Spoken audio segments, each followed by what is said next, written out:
लाहौर, एक ऐसा शहर जिसे हमेशा से हिंदुस्तान का दरवाजा कहा गया। सेंट्रल एशिया हो या अरब, जो कोई भी आया उसके लिए दिल्ली का रास्ता इसी शहर से होकर गुजरता था। तो सवाल ये उठता है कि ये जो कल्चरल कैपिटल थी, जो कभी भारत की धड़कन हुआ करती थी, वो आखिर पाकिस्तान का हिस्सा बनी कैसे?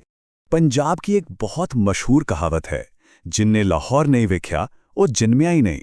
मतलब जिसने लाहौर नहीं देखा वो तो पैदा ही नहीं हुआ। सोचिए, सिर्फ ये एक लाइन ही इस शहर की अहमियत और इसके शानदार इतिहास को बताने के लिए काफी है। यही सवाल आज भी इतिहास के गलियारों में गूंजता है।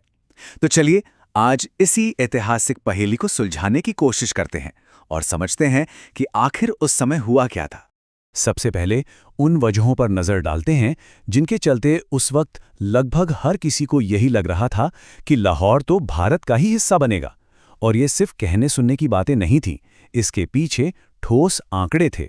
अच्छा, 1941 की जनगणना को देखें तो लाहौर में करीब 60% आबादी मुस्लिम थी। अब पहली नज़र में लग सकता है कि अगर मुस्लिम बहुमत था तो शहर पाकिस्तान को ही मिलना चाहिए था, है ना? लेकिन कहानी इतनी सीधी नहीं है। यहाँ 40% की एक बहुत बड़ी गैर मुस्लिम आबादी भी थी, जिसमें हिंदू और सिख शामिल थे।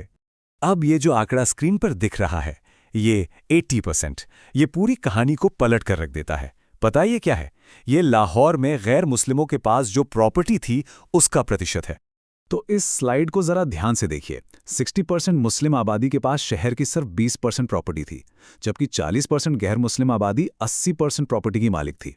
मतलब साफ था, शहर की अर्थव्यवस्था, वहां का बिजनेस और ज्यादातर बड़ी इमारतें, सब कुछ हिंदुओं और सिखों के कंट्रोल में था। और बात सिर्फ जमीन जायदाद तक ही नहीं रुकी थी। शहर की जो असली पहचान थी, मतलब उसके बड़े बड़े इंस्टीट्यूशंस, वो भी गैर मुस्लिमों ने ही बनाए थे। चाहे वो सर गंगाराम हॉस्पिटल हो, गुलाब देवी हॉस्पिटल हो या फिर दयाल सिंह कॉलेज, ये सब लाहौर की शान थे और इन्हें हिंदू और सिख समुदाय के लोग ही चला रहे थे। और ये भी मत भूलिए कि लाहौर महाराजा रणजीत सिंह के महान सिख साम्राज्य की राजधानी भी रह चुका था। तो ऐतिहासिक और सांस्कृतिक दोनों ही लिहाज से इस पर गैर मुस्लिमों का एक बहुत मजबूत दावा बनता था। तो अगर सारे सबूत, सारे आंकड़े, इतिहास सब भारत के पक्ष में थे, तो फिर पासा पलटा कैसे? यही कहानी में एंट्री होती है एक ऐसे इंसान की जिसे ना तो भारत की जमीनी हकीकत पता थी, ना यहाँ के कल्चर की कोई समझ थी, लेकिन फिर भी लाखों लोगों का भविष्य तय करने वाली कलम उसी के हाथ में थमा दी गई। नाम था सर सिरिल रैडक्लिफ। और इन्हीं के नाम पर उस सीमा रेखा का नाम पड़ा जिसने इस उपमहाद्वीप का नक्शा हमेशा हमेशा के लिए बदल के रख दिया, द रैडक्लिफ लाइन।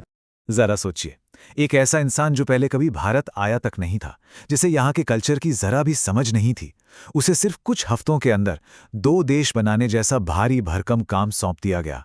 आप खुद अंदाजा लगा सकते हैं कि बंटवारे की ये पूरी प्रक्रिया शुरू से ही कितनी गड़बड़ियों से भरी हुई थी। अब कहानी उस मोड़ पर पहुंचती है जहां एक छोटी सी चिंगारी ने, एक अफवाह ने पूरे शहर को आग में झोंक दिया। अगस्त 1947 के वो कुछ दिन जिन्होंने लाहौर की तकदीर को हमेशा के लिए बदल कर रख दिया। कहा जाता है कि 11 अगस्त तक लाहौर पर फैसला हो चुका था। 12 अगस्त को ये अफवाह फैली कि लाहौर भारत को दिया जा रहा है। और बस फिर क्या था, अगले 24 से 48 घंटों के अंदर पूरा शहर दंगों की आग में जलने लगा। हालात पूरी तरह से बेकाबू हो चुके थे। हिंसा इस कदर बढ़ गई थी कि पंजाब के गवर्नर को लॉर्ड माउंटबैटन को एक टेलीग्राम भेजना पड़ा। उन्होंने साफ साफ कहा कि पुलिस पर भरोसा नहीं किया जा सकता, क्योंकि कई पुलिस वाले खुद मारकाट में शामिल थे। उन्होंने फौरन सेना भेजने की मांग की। उस समय लियाकत अली से जुड़ा एक नारा लाहौर की गलियों में गूंज रहा था, हंस के लिया है पाकिस्तान, लड़के लेंगे हिंदुस्तान। इस तरह के भड़काऊ नारों ने हिंसा की आग में घी डालने का काम किया। लेकिन सवाल यह है कि ये अफवाह और ये हिंसा शुरू कहां से हुई? माना जाता है कि इसकी जड़ खुद रैडक्लिफ के ऑफिस में थी। कहा जाता है कि उनके एक सहयोगी को यह चिंता सता रही थी कि पाकिस्तान को एक भी बड़ा शहर नहीं मिल रहा है, और जब उसे लगा कि लाहौर भी हाथ से निकल जाएगा तो उसने ये जानकारी लीक कर दी। तो क्या सच में सिर्फ एक लीक की वजह से इतना सब कुछ हो गया? इस राज से पर्दा कई सालों बाद उठा, जब खुद सर सिरिल रैडक्लिफ ने अपनी चुप्पी तोड़ी।